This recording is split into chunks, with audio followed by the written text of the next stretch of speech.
அனைவருக்கும் வணக்கம். தமிழ் ஆட்டோ டெக்ல இன்னைக்கு நம்ம எதை பத்தி பார்க்க போறோம் அப்படின்னா இன்க்ரீஸ் த என்ஜின் பவர். என்ஜினோட பவர் வந்து இன்க்ரீஸ் பண்றதுக்கு என்னென்ன மாதிரியான மெத்தட்ஸ் இருக்கு அப்படிங்கறத இப்போ நம்ம பார்க்கலாம். இதுல முதல்ல பாத்தீங்க அப்படின்னா ஏர் இன்டேக். நம்மளுக்கு பொதுவாகவே தெரியும் என்ஜின்ல வந்து அந்த கம்பஷன் ப்ராசஸ் நடக்கணும் அப்படின்னா ஏர் பிளஸ் ஃபியூல் மிக்சர் வந்து தேவை. ஸோ அதுக்கு வந்து நம்ம ப்ராப்பர் ஏர் சப்ளை கொடுத்தோம் அப்படின்னா அந்த என்ஜினோட பர்ஃபார்மன்ஸை நம்ம இன்க்ரீஸ் பண்ண முடியும். இதுக்கு வந்து பாத்தீங்க அப்படின்னா இந்த மஷ்ரூம் ஹெட் ஏர் ஃபில்டர் வந்து யூஸ் பண்ணீங்க அப்படின்னா அந்த ஏர் ஃப்ளோ வந்து நம்ம கரெக்டாக கொடுக்க முடியும். ஸோ இந்த மஷ்ரூம் ஹெட் ஏர் ஃபில்டர் பாத்தீங்க அப்படின்னா இது வந்து காஸ்ட் வைஸ் பாத்தீங்கன்னா விலை கம்மி தான். ஸோ அதனால இதை சேஞ்ச் பண்றது வந்து ரொம்ப பெரிய செலவா இருக்காது. ஸோ இந்த ஏர் ஃபில்டர்ல வந்து பாத்தீங்க அப்படின்னா இது வந்து ஏர் இன்டேக்கை வந்து 50% வந்து அதிகப்படுத்துது.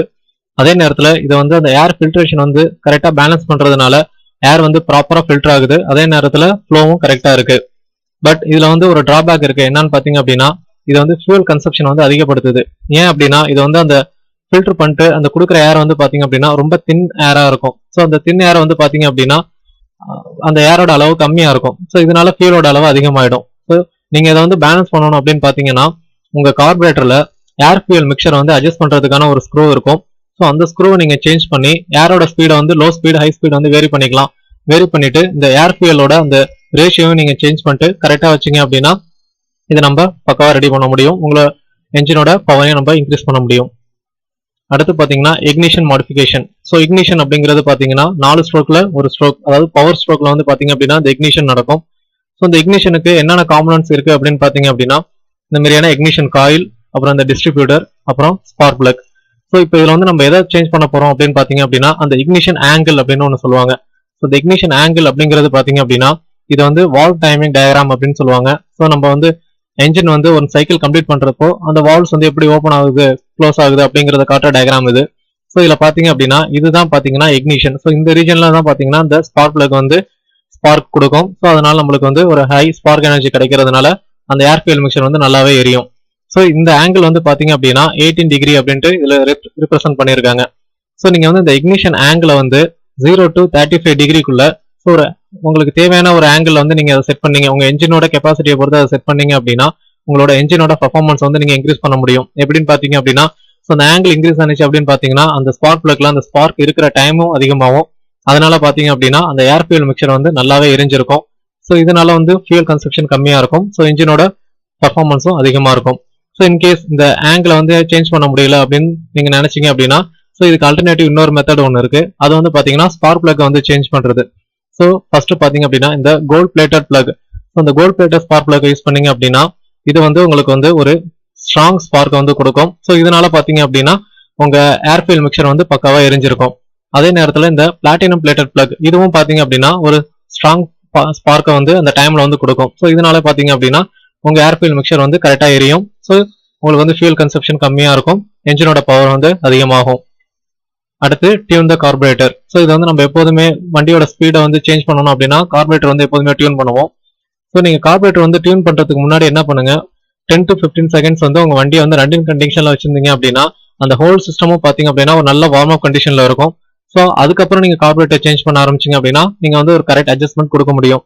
ஸோ இந்த கார்பரேட்டர் சேஞ்ச் பண்றதுல எப்படி சேஞ்ச் பண்ணணும் அப்படின்னு பாத்தீங்க அப்படின்னா இதுல வந்து இந்த மிக்சர் ஸ்க்ரூ அப்புறம் ஐடியல் ஸ்பீட் ஸ்க்ரூ அப்படின்ட்டு இந்த 2 ஸ்க்ரூ இருக்கும். ஸோ இந்த 2 ஸ்க்ரூவை தான் நீங்க அட்ஜஸ்ட் பண்ணணும். ஃபர்ஸ்ட் பாத்தீங்க அப்படின்னா இந்த மிக்சர் ஸ்க்ரூவை வந்து நீங்க வந்து கிளாக் வைஸ்ல திருவினீங்க அப்படின்னா லீன் மிக்சர் வந்து கிடைக்கும். ஆன்டி கிளாக் வைஸ்ல திருவினீங்க அப்படின்னா உங்களுக்கு ரிச் மிக்சர் வந்து கிடைக்கும்.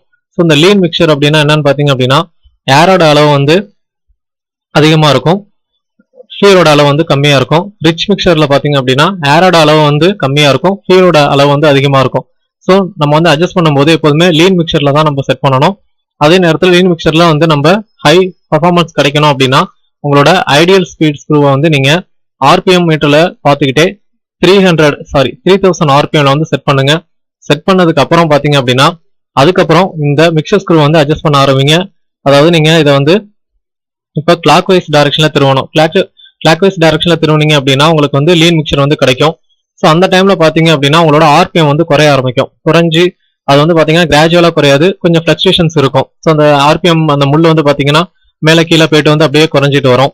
ஸோ அதுக்கப்புறம் என்ன பண்ணுங்க, அது குறைய நீங்க என்ன பண்ணுங்க, மறுபடியும் இந்த மிக்சர் ஸ்க்ரூவை வந்து ஆன்டி கிளாக் வைஸ் டைரக்ஷன்ல திருவ ஆரம்பிச்சிருங்க.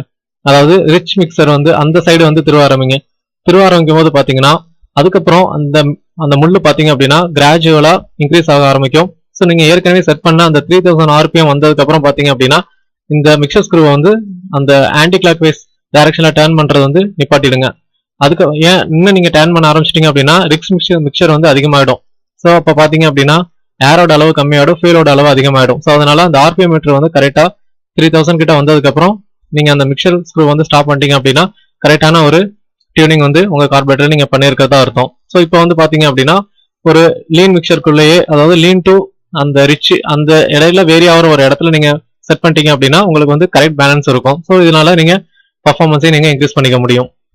அடுத்து பாத்தீங்கன்னா எக்ஸாஸ்ட் மாடிஃபிகேஷன். ஸோ நம்ம எப்போதுமே பைக் வந்து மாடிஃபை பண்ணும்போது பாத்தீங்கன்னா அதோட எக்ஸாஸ்டையும் சேர்த்து மாடிஃபை பண்ணுவோம். ஸோ இந்த எப்போதுமே இன்ஜின்ல பொதுவாக பாத்தீங்க அப்படின்னா இன்டேக் வால்வை விட எக்ஸாஸ்ட் வால்வ் வந்து அந்த டயாமீட்டர் கம்மியா இருக்கும். ஏன்னா அந்த டயாமீட்டர் கம்மியா இருந்தாதான் அந்த எக்ஸாஸ்ட் அந்த ஸ்மோக் வந்து வெளியில போகும்போது அதோட வெலாசிட்டி அதிகமா இருக்கும்.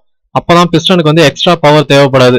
எப்போதுமே அந்த பிஸ்டன் வந்து எக்ஸாஸ்ட் ஸ்ட்ரோக்ல பாத்தீங்க அப்படின்னா அந்த டாப் டெட் சென்டருக்கு வரும். ஸோ மேல வரும்போது அதுதான் வந்து ஸ்மோக் வந்து வெளில தள்ளும்.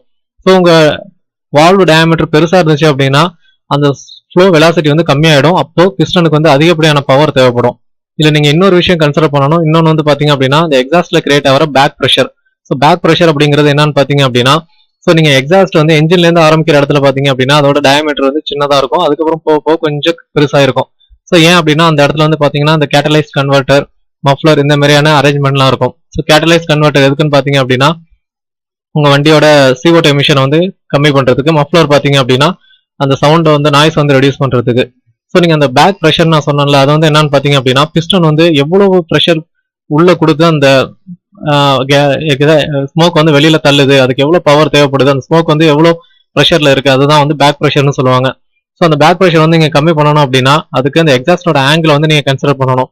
ஸோ இங்க பாத்தீங்கன்னா 45 டிகிரி கொடுத்துருக்காங்க. ஸோ இந்த ஆங்கிள் வச்சிங்க அப்படின்னா உங்களுக்கு வந்து பேக் ப்ரெஷர் வந்து அதிகமா இருக்கும். அதே நேரத்தில் 10 to 40 டிகிரி வச்சாலும் பேக் ப்ரெஷர் வந்து அதிகமா இருக்கு. ஸோ ஒரு பைக் வந்து கம்பெனில இருந்து வருது அப்படின்னு பாத்தீங்க அப்படின்னா ஸோ அந்த எக்ஸாஸ்ட் டிசைன் பாத்தீங்க அப்படின்னா அந்த பேக் ப்ரெஷர் எல்லாம் பேலன்ஸ் பண்ணி அந்த டிசைன் பண்ணிருப்பாங்க. ஸோ அதுக்கு கீழே ஆங்கிள் போனுச்சு அப்படின்னா பேக் ப்ரெஷர் வந்து ரொம்பவே குறையும். ஸோ நீங்க இதுக்கு ஏற்ற மாதிரி அந்த உள்ளுக்குள்ள உள்ள ரெஸ்ட்ரிக்ஷனை வந்து குறைச்சி ஸோ பேக் ப்ரெஷரை நீங்க பேலன்ஸ் பண்ணணும். ரெஸ்ட்ரிக்ஷனை குறைக்கிறது அப்படின்னா என்னன்னா ஸோ இந்த மஃப்ளர்ல வந்து கொஞ்சம் மாடிஃபை பண்றது. அதை மாடிஃபை பண்ணும்போது பாத்தீங்கன்னா உங்களுக்கு சவுண்டும் நல்லா இருக்கும், அதே நேரத்தில் அந்த பேக் ப்ரெஷரை வந்து நீங்க குறைக்க முடியும். ஸோ அதுக்கு தகுந்த மாதிரி நீங்க எக்ஸாஸ்ட்டை வந்து மாடிஃபை பண்ணுங்க. ஒரு ப்ரொஃபஷனல் மெக்கானிக்கிட்ட கொடுத்து நீங்க அந்த எக்ஸாஸ்ட் வந்து கரெக்டா மாடிஃபை பண்ணணும். ஏன் அப்படின்னா நீங்க அந்த எக்ஸாஸ்ட் வால்வோட டயாமீட்டர் வந்து வேரி பண்ணிட்டீங்க அப்படின்னா உங்களுக்கு வந்து பேக் ப்ரெஷர் வந்து அதிகமாயிடும். ஸோ என்ஜினோட பர்ஃபார்மன்ஸும் குறையும். ஸோ அதுக்கு நீங்க ப்ராப்பரா மாடிஃபை பண்ணீங்க அப்படின்னா இது மூலயமாவும் என்ஜினோட பர்ஃபார்மன்ஸ் வந்து நம்ம இன்க்ரீஸ் பண்ண முடியும். இது போன்ற மேலும் வீடியோக்களுக்கு தமிழ் ஆட்டோடெக் சேனலை சப்ஸ்கிரைப் பண்ணுங்க. நன்றி.